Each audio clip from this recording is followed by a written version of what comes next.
Sehingga saya bisa katakan kalau judulnya satu kalimat, ini adalah pemilu paling brutal dalam sejarah Indonesia. Brutalnya di mana? Demokrasi kita dalam semalam dirubah menjadi demokrasi berbayar terbesar di dunia. Makanya kan tadi saya simpulkan bahwa ternyata politik berbasis kekuatan karakter, ya, branding power itu hari ini dikalahkan dengan buying power. Jadi branding power versus buying power. Yang real ya? Yang real. Kamu programnya apa? Saya programnya A sampai Z, oke. Ah, Itu kan masih nanti. Ah. Nah ini dari saya, kayak gitu ya? saya paham Mas, saya dukung. Tapi yang sekarang mana? Iya.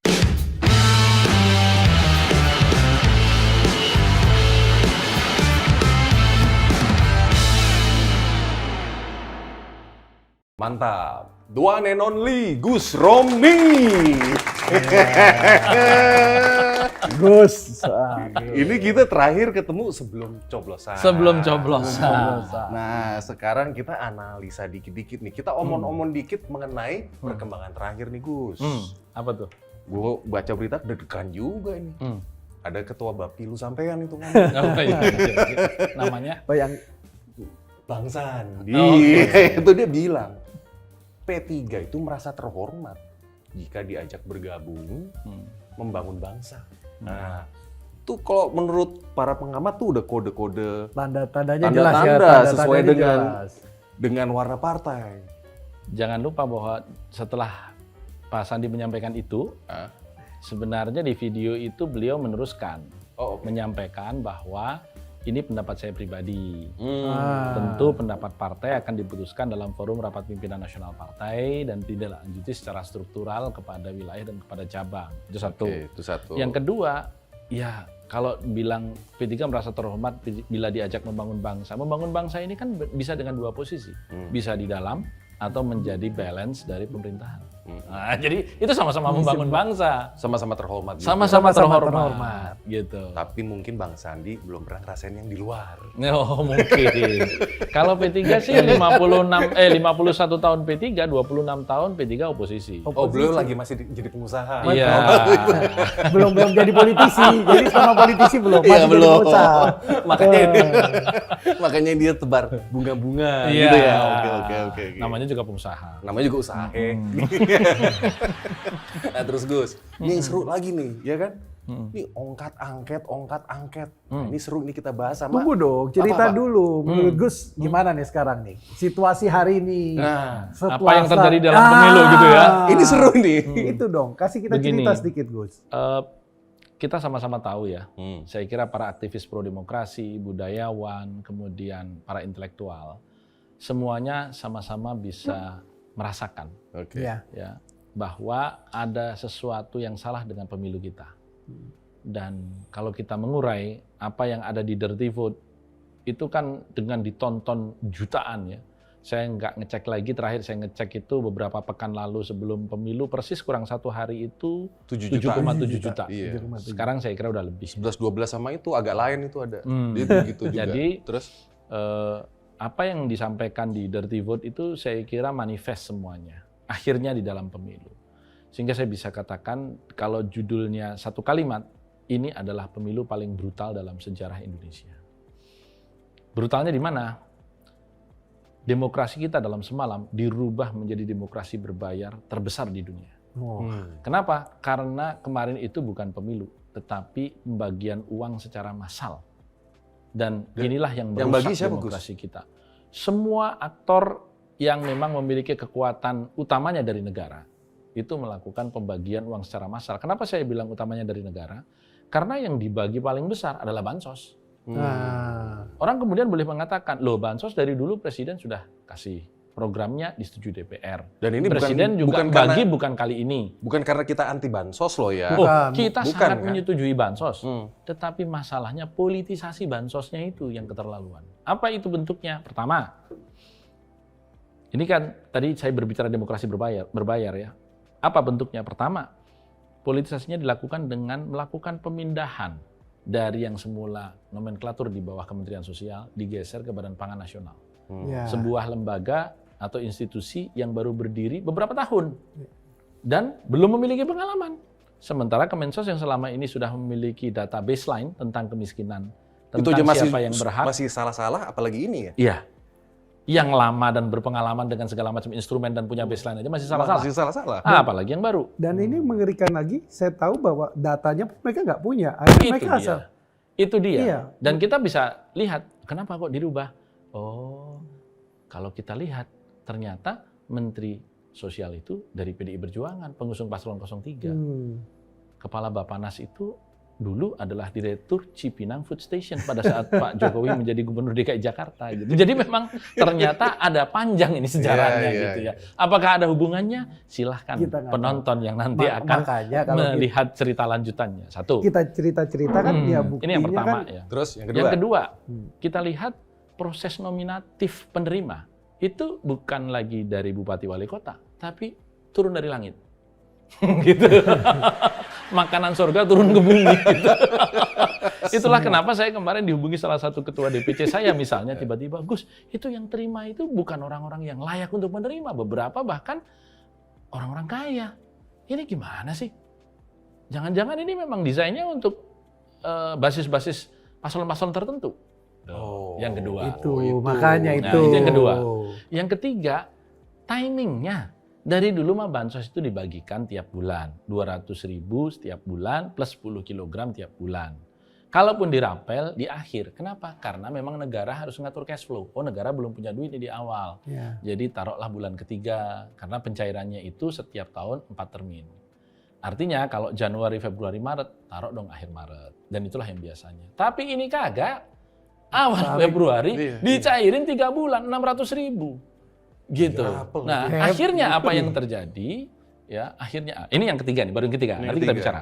Yang keempat itu kita lihat bahwa proses pencairan kalau dalam temuan Bawaslu ada 19 loh temuan Bawaslu dugaan kecurangan pemilu ini. Dan itu salah satunya adalah intimidasi kepada pemilih. Nah, itu yang dilakukan oleh dia belum rinci, karena dia kan hanya judul-judul tuh. Dugaan pelanggaran pemilunya itu apa saja begitu. Bawaslu juga ngambang-ngambang. Nah, kan? itu dia yang kita juga perlu dorong lewat saluran ini gitu. Ya, jadi misalnya ketika kemudian di situ kita bedah misalnya, di lapangan yang terjadi adalah intimidasi yang dilakukan oleh sebahagian ketua RT, kalau kamu mau dapat lanjutan bansos, kamu harus pilih paslon ini. Begitu. Jadi ini yang tadi saya katakan, ini betul-betul luar biasa, sehingga ketika menjelang pemilu, 1/4 dari pemilih kita. Saya katakan 1/4 kenapa? Nah, tadi ada yang kelima, kenapa 1/4-nya itu? Jumlah bansos kita itu melompat 20 triliun. Dan itu mengalahkan angka pada saat COVID. Jadi pemilu itu lebih berbahaya daripada COVID. Berbahaya kalau salah satu paslon nggak kepilih. makanya kemudian bansosnya digedein gitu ya. Dan ketika kita berbicara digedein ini, jumlah penerima atau KPM, keluarga penerima manfaat, naik menjadi 21,5 juta. 21,5 juta itu kepala keluarga loh. Kalau dikalikan suami istri udah 43 juta. Ditambah anaknya yang di atas 17 tahun, kurang lebih sekitar 54 juta pemilih. Maka tidak heran kalau exit poll Kompas beberapa hari yang lalu, dan sekarang sudah tidak bisa diakses lagi, alias di take down beritanya, itu menuliskan 51 juta pemilih ditawari bansos untuk memilih paslon tertentu. Dan itu nggak nyebut paslon 01, 02, 03 tertentu, itu aja di take down. Udah rinci. LSI itu udah bilang, mayoritas itu yang pilih oke gas itu dapat itu. Nah itu dia, itu aja di take down. Gus, kalau segini hebat kan nggak mungkin tiba-tiba ujuk-ujuk persiapannya 1 bulan 2 bulan. Ini bisa setengah tahun dong. Ya nggak mungkin dong. Jadi artinya saya ingin katakan ketika menjelang pemilu yang namanya pemilih, mohon maaf, di lapisan ekonomi paling bawah kita itu memegang uang 600.000 dan kemudian ketika caleg pada datang minta dukungan, oh ternyata Pilpres itu dapat duit. Karena apa? Karena Pak Mendak bilang, dari mana Bu bansosnya? Dari Pak Jokowi. Tolong dong bunyikan, kata Pak Erlangga. Terima kasih Pak Jokowi, gitu. Terus tahu nggak sekarang yang maju capres siapa, gitu. Nah, ketika efek asosiatif itu dibangun secara nyata, terbuka oleh pejabat tertinggi Republik ini di bidang itu, maka kemudian yang terjadi, oh berarti kalau caleg, ya juga harus ngasih juga dong. Nah, ketika caleg nggak ngasih, ya itu. Ada uang abang disayang, tak ada uang abang melayang. Ini yang terjadi. Makanya berguguranlah caleg-caleg yang tidak membagi uang atau yang membagi uang dengan jumlah sedikit. Ente pegang 600.000 dikasih 20.000 gimana? Diterima tapi buat rokok. Coba bayangkan. Jadi saya itu dilapori tiap hari caleg-caleg yang nangis udah bagi 5 miliar, nggak keluar suara. Bagi 10 miliar, keluar 1/10-nya. Bukan 1/3 lagi nih. Rumus saya kan dulu 1/3. Sekarang ini 1/10 sampai 1/5. Jadi kalau 100.000 amplop yang keluar 20.000 gitu. Jadi keluar 14 miliar nggak jadi. Ini negara mau dibawa kemana? Gus, gitu. ini berarti apa ya? Buat saya kayaknya kok match gitu dengan kenaikan. Kok yang naik kan jadi Golkar, PAN. Itu ada korelasinya nggak dengan? Atau memang ya kita nggak tahu kan? Ini kan harus ada operator ya kan? Kalau melihat logika berpikir bahwa yang dapat suara tinggi itu yang liquid, maka pastilah Golkar dan PAN memiliki likuiditas yang lebih. Hanya yang perlu dipertanyakan tentu kepada mereka yang bertanggung jawab. Dari mana, itu aja. Kalau misalnya nih hasil nih, misalnya nih, tebakan lo aja Gus, anomali dari hasilnya si PDIP dengan Mas Ganjar itu gimana? Ada nggak hubungannya dengan ini? Makanya kan tadi saya simpulkan bahwa ternyata politik berbasis kekuatan karakter, ya branding power, itu hari ini dikalahkan dengan buying power. Jadi branding power versus buying power. Yang real ya? Yang real. Kamu programnya apa? Saya programnya A sampai Z, oke. Itu kan masih nanti. Nah ini dari saya, kayak begitu ya? Saya paham Mas, saya dukung. Tapi yang sekarang mana? Itu lebih benar. Itu yang terjadi. Gitu. Wow. Jadi dulu itu orang bilang zaman Julius Caesar itu katanya ditanya sama penasihat politiknya. Konon Cicero namanya. Di dalam satu novel lepas ya berbahasa Inggris tanya, how will you rule your country? Kata Caesar, bread and circus. Gitu kan? Kita pikir kekuatannya tuh sama karena bread and circus. Ternyata circusnya udah kalah nih. Artinya bikin rakyat kenyang, bikin rakyat senang. Ternyata yang bikin rakyat senang, yang dulu itu menjadi branding power untuk membuat orang memilih, itu ternyata enggak ketika ada bread. Ketika ada buying power. Jadi ketika Anda kasih uang, hari ini itulah yang Anda dapat. What you give is what you get. Nah gitu. Sekarang ini ya? Ini yang terjadi. Dan inilah kerusakan demokrasi yang paling parah dalam sejarah Indonesia. Kenapa? Kalau ini kemudian tidak kita ungkap, dibiarkan saja pelaku-pelaku ini berlalu begitu saja. Dan kemudian dikatakan bahwa kecurangan itu narasi orang kalah. Loh, kalau memang itu narasi orang kalah, mari kita buka. Ya Oke, kan? sekarang gue mau nanya sama lo. Bukanya dengan cara apa? Tentu dengan 2 cara. Pertama hukum, yang kedua politik. Oke. Nah, kenapa? Karena kalau kita mau dengan cara hukum, perselisihan hasil pemilu itu dibawa ke MK. Di MK ada paman. Ada paman. Pamannya Kalau nggak kata boleh. Adian. Ya, nggak boleh. tapi pamannya masih punya Hasil teman-teman PTUN yang masih ada komanya. Enggak, lagi pamannya usaha. masih punya teman-temannya, Gus. Saya masih menghormati kredibilitas teman-teman gitu. ya. Tapi ini sekarang masih ada gugatan nih di PTUN yang belum Oke, ini gagal nih. Berarti harus dari harus dari politik. Politik. Yang dilakukan itu hanya 2, intra parlemen dan ekstra parlemen. Gitu. Intra dulu. Gitu. Intra parlemen kita berbicara hak-hak DPR, angket atau interpelasi atau hak lain. Ya. Kemudian kalau kita berbicara ekstra parlemen, ya penyampaian pendapat publik, kemarin sejumlah petisi 100, kemudian para purnawirawan, kemudian di Tasikmalaya kemarin juga sudah sampaikan, unjuk rasa, demonstrasi, pengerahan gitu ya.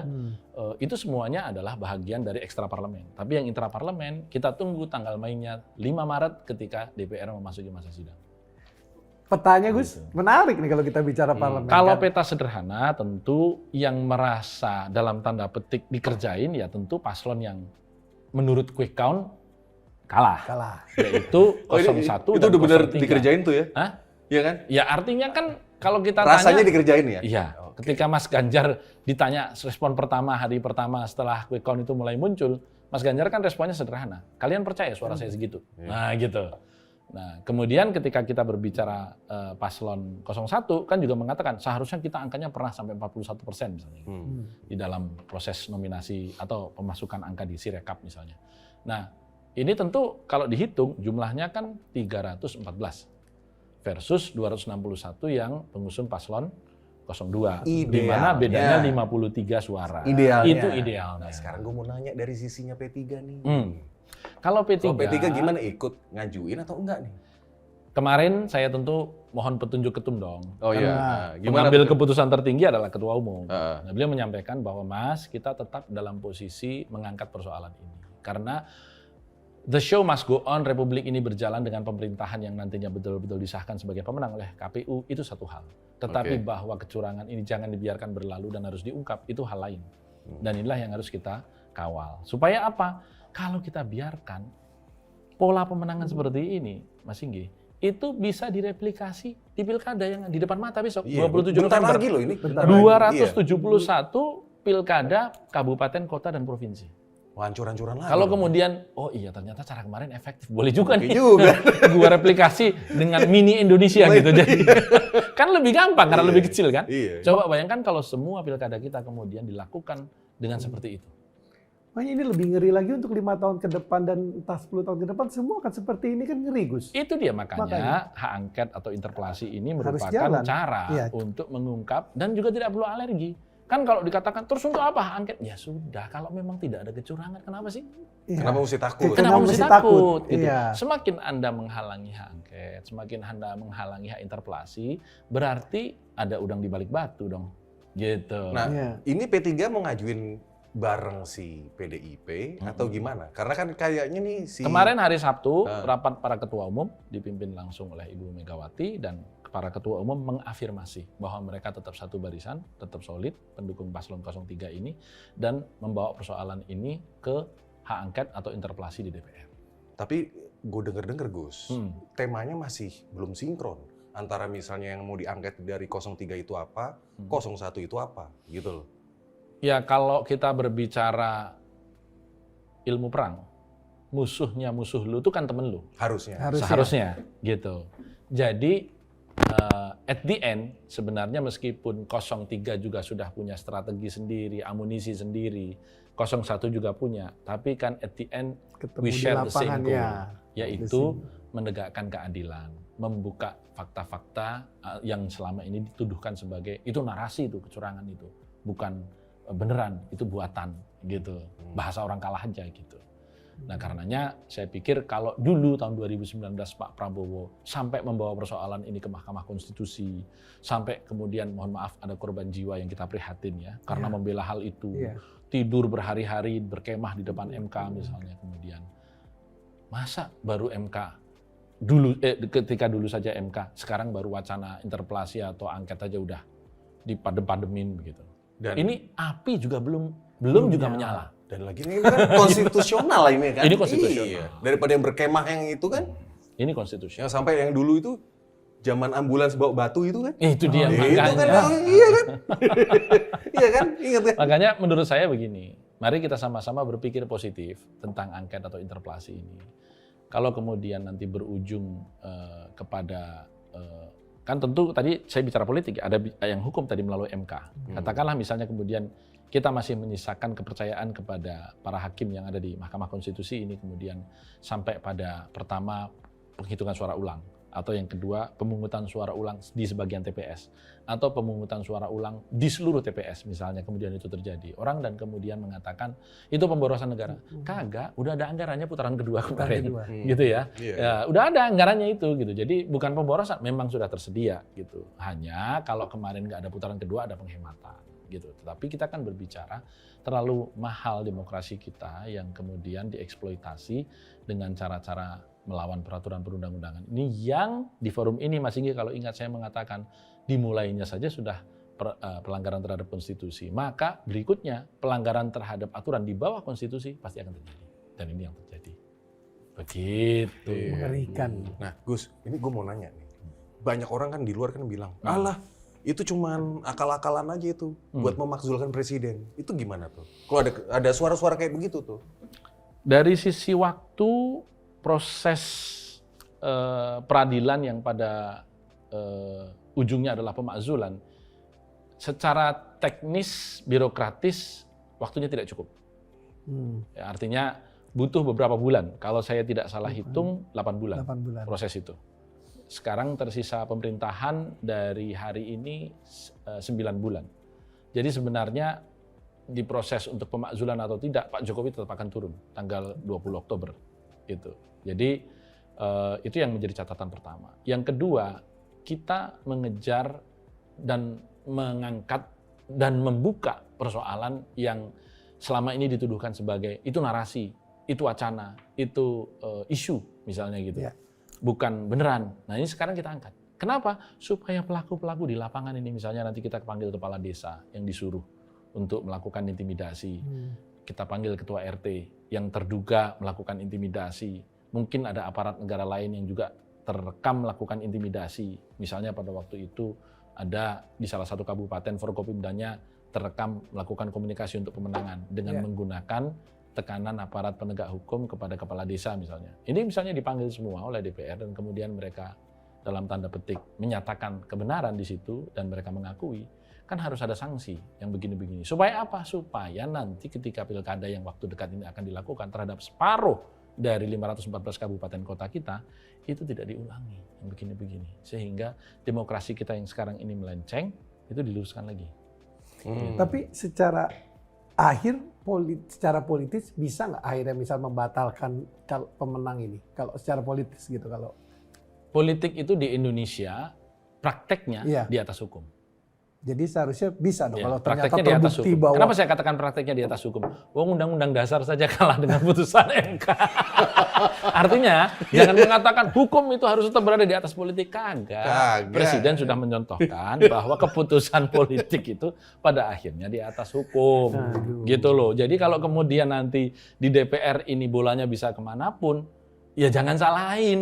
Ya berarti itu ya, yang bilang counter narasi, udah ngapain. Iya, tetapi tentu sebagai partai kita kan berhitung kemaslahatan untuk negara ini. Yang kita mau bongkar itu adalah dugaan-dugaan kecurangan yang dilakukan dengan melibatkan kehadiran negara ini. Dan itu harus kita ungkap sehingga kemudian berakhir istilah spekulatif yang membelah masyarakat kita ini bahwa itu adalah isu yang ditiupkan oleh orang-orang kalah. Oh enggak, ini enggak isu, ini buktinya. Ini orangnya ada. Atau dia mengakui. Atau yang bilang juga, itu pada genit-genit aja buat bargaining position nanti masuk. Itu hak orang untuk menuduh, ya kan? Tetapi sebagai sebuah proses ini kan harus dijalankan. Jadi kalau kita mau uji konsistensi partai-partai, kita lihat nanti begitu 5 Maret angket ini bergulir. Pertanyaannya resesnya adalah masih 6 Maret kan? Iya, sampai 5 Maret masuk. Kita akan lihat nanti kan orang-orang di situ pleno pleno kecamatan semua udah selesai. Karena pleno kecamatan itu batasnya 3 Maret. Kabupaten sebagian ada yang selesai, mungkin ada yang belum. Tapi kan udah pada tahu nih jadi atau nggak jadi gitu. Yang mungkin nanti akan kita lihat yang galak-galak mungkin yang teman-teman nggak jadi lagi. Karena mereka menjadi korban nyata. Gitu. Mungkin partai-partai politik akan pasang yang masuk di panitia angket itu orang-orang yang nggak jadi. Menarik ini menarik. Iya kan? Tapi Gus, gue mau tanya nih, ini penasaran juga. Sebetulnya ada jadwal press conference-nya nggak sih P3 dan PDI deh, mudah-mudahan nih. Begini. Mengenai angket ini. Kan TPN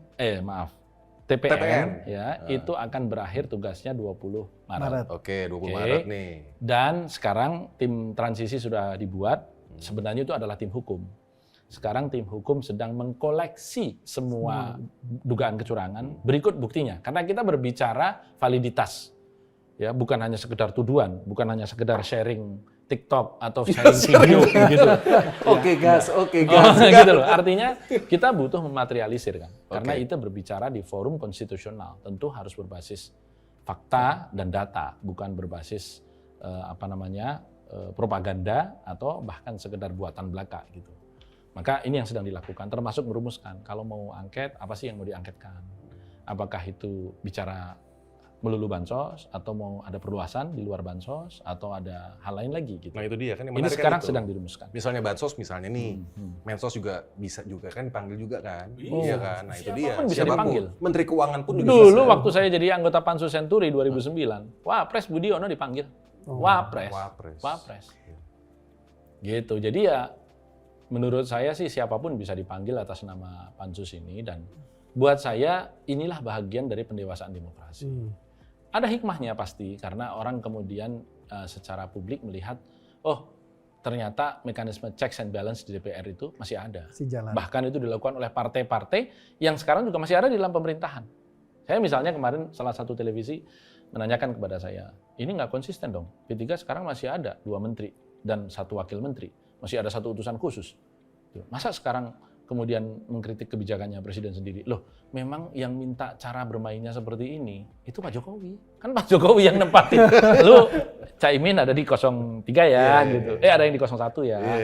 Kalian PDIP, P3 itu ada di 01, begitu. Saya katakan, kenapa Pak Jokowi? Lah kan waktu itu Ketua Umum kami, Pak Mardiono, ketika Mas Ganjar belum dideklarasikan, kalau teman-teman memutar balik, googling hari ini, traceback berita, itu ada momen di mana Pak Mardiono satu mobil ke salah satu pasar di Kota Depok, ya. Kemudian informasi yang saya terima dari Pak Ketum itu Pak Jokowi memang menyatakan, Pak Mar, sebentar lagi Mas Ganjar mau dideklarasikan. P3 jangan ketinggalan loh. Gitu. Beliau memang playmaker dia. Playmaker itu dia. Itu menurut saya artinya kan kalau kita berbicara permainan sepak bola, itu beliau yang menempatkan siapa di striker, siapa di back gitu kan, siapa di lini. Terus jangan itu kan Pak Mardiono digituin kan. Kayak misalnya dibisikin. Tapi kok tiba-tiba ada yang lari kencang. Sandi Uno langsung ke P3 itu. Itu gimana tuh? Kalau Sandi jauh sebelumnya malahan. Oh, malahan. Lebih jauh sebelumnya. Dikulik langsung suruh lari gitu. Iya. Baru habis itu bantu dia P3 kira-kira gitu. P3. Itu berarti benar beliau juga yang nyuruh. Benar. Kalau misalnya saya salah, berarti pemberi informasi kepada saya salah.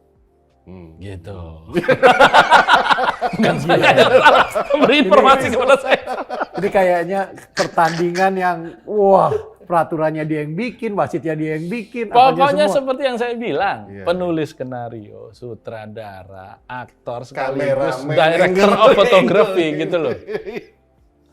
Saya belum nemu apakah termasuk masang mic atau enggak. Gitu. Berarti gue mau tanya. Kan lu pokoknya saya Pak Jokowi Gus, jadi gimana buat gue tanyain? Gue mau nanya Gus. Berarti yang menurut lo Gus, yang udah jatuh ke tubir jurang tuh siapa Gus? Banyak. Kan pertama siapa? Korban yang paling monumental Paman. Padahal itu ya. Itu satu. Udah jatuh tuh. Aduh, ampun dah. Itu yang pertama. Terus ya yang kedua, ya menurut saya semua yang kena prank untuk menjadi capres yang didukung atau cawapres yang didukung. Contoh misalnya kemudian ada nama-nama yang sebelum keputusan Mas Gibran naik itu sangat di-endorse untuk menjadi calon wakil presiden misalnya. Siapa Gus? Banyak kan waktu itu ada beberapa kan, termasuk temannya Mas Singgih. itu kemudian ternyata enggak gitu ya. Udah sampai ngurus apa surat namanya? SKCK. Misalnya begitu ya.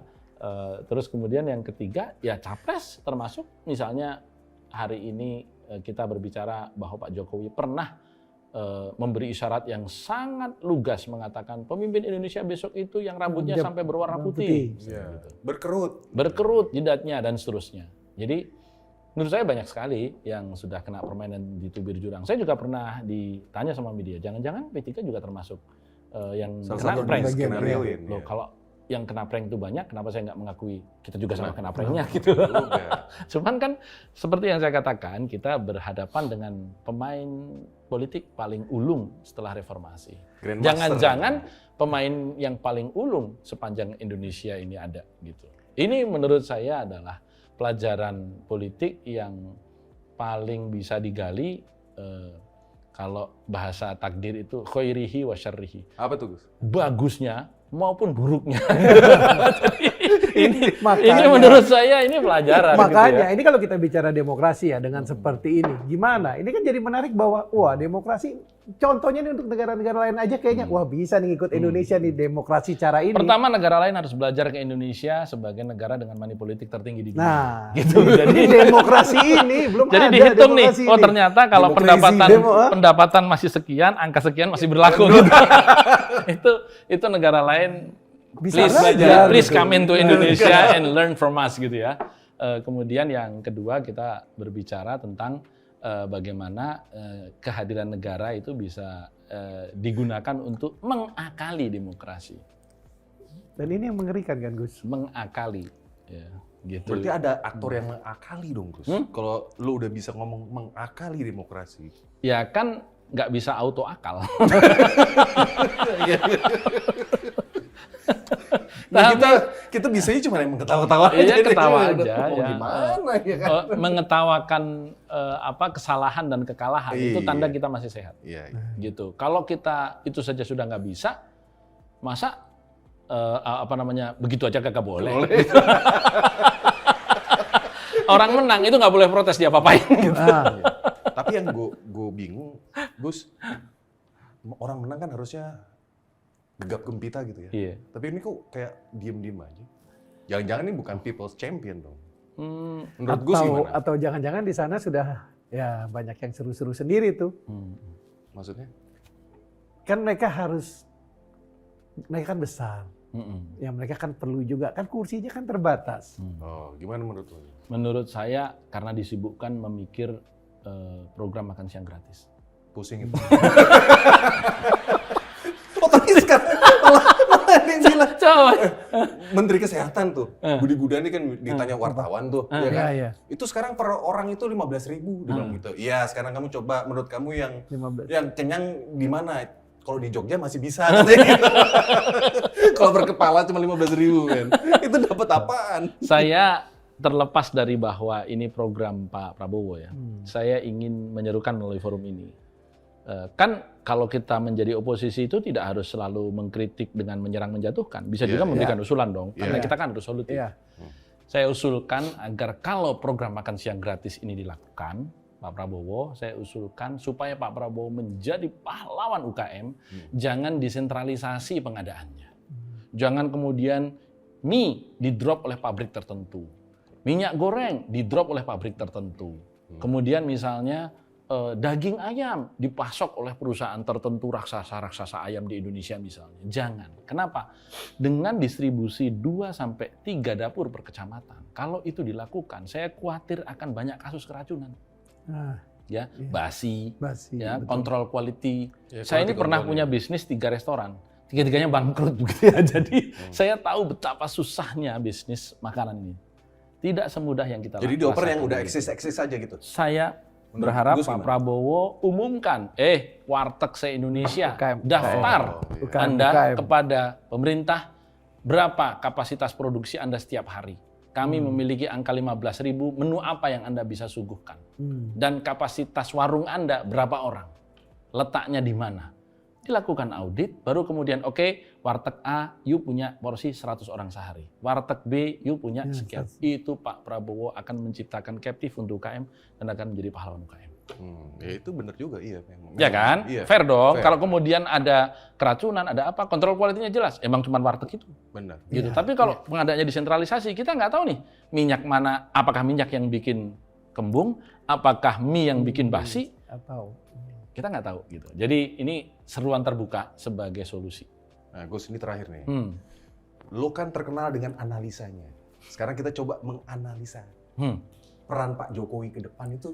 Menurut lo tuh gimana, Gus? Ini seru nih soal ini. Kalau melihat statement Pak Jokowi yang pernah mengatakan bahwa IKN itu butuh 3 kepemimpinan nasional untuk terwujud. Oke. Tentu dalam kepala saya, lu kan tanya analisa kan? Iya. Ini bukan 3 kali 5 tahun, Bos. Terus? 3 kali 10 tahun. 30 tahun. 30 tahun. Iya. Karena apa? Karena New Cairo yang anggarannya 1.800 triliun sampai sekarang juga baru ke laut. Nggak terwujud-wujud. Sehingga beliau membutuhkan 3 kali 10 tahun untuk mewujudkan IKN itu. Kalau enggak, dia akan menjadi candi terbesar dalam sejarah umat manusia. Gitu, maka harus terwujud. Nah, karena ini 30 tahun, maka ke depan Pak Jokowi saya meyakini masih akan memainkan peran. Terlepas dari bahwa sudah digambarkan ada tanah di Karanganyar di mana Pak Jokowi nanti akan bertani atau kemudian mandito di sana gitu. Tapi karena putranya itu menjadi wakil presiden, kalau itu kemudian disahkan oleh KPU, maka saya yakin Pak Jokowi akan masih masuk. Dan untuk masih masuk itu, beliau sangat besar kemungkinan akan memegang salah satu partai politik dan partai politik besar, bukan partai politik Kecil. Yang kemungkinan nggak Iya. lolos ini apalagi. Ya, apalagi gitu, nggak Apalagi? mungkin Oh, gitu. nggak Kan mungkin. sudah Nggak anaknya. mungkin. Masa Anaknya. kemudian bapaknya kan nggak mungkin kan. Benar. Terus ente pikir, oh ini karena anak gua nggak berhasil, gua aja deh menghadapi pemilu tahun 29. Enggak lah gitu. Dan Menurut ini- Gus gimana partai politiknya Iya. sesuai dengan warnanya ini bukan? ada ya warna yang gitu ya. Ini udah dipersiapkan ini. Saya kok Aduh. punya feeling. Jangan-jangan Munasnya diadakan sebelum 20 Oktober Pak Jokowi step down ya. Oh gitu. Jangan-jangan. Soalnya kalau gue baca nih, Pak Erlangga oke-oke aja kan nyambutnya. Oh itu karena Pak Jokowi kan bagus juga karena kan tokoh bangsa. Jangan-jangan emang karpetnya digelar buat dia. Pak Erlangga menurut saya hari ini sangat berprestasi ya dengan kenaikan Golkar yang luar biasa ya. Ya tentu beliau pada saatnya harus diundang ke sini ditanyakan, Pak itu Bapak sendiri atau ada yang nemenin gitu. Pak Erlangga udah pernah kesini. Oh ya, Sebelumnya. dia diundang lagi. Waktu dempet-dempet sama Cak ini.